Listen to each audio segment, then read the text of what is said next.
அச்சங்கோவில் அரசன் என்போம்,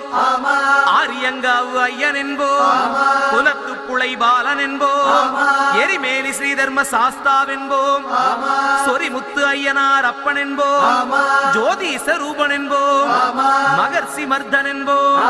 மணிகண்ட சுவாமி என்போம்,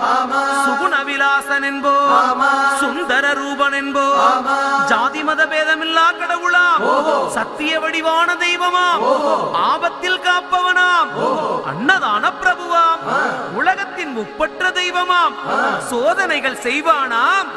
ஆனா கைவிட மாட்டானாம். அப்படிப்பட்ட சாமி ரொம்ப சிறுசையா, ஆனா சக்தி ரொம்ப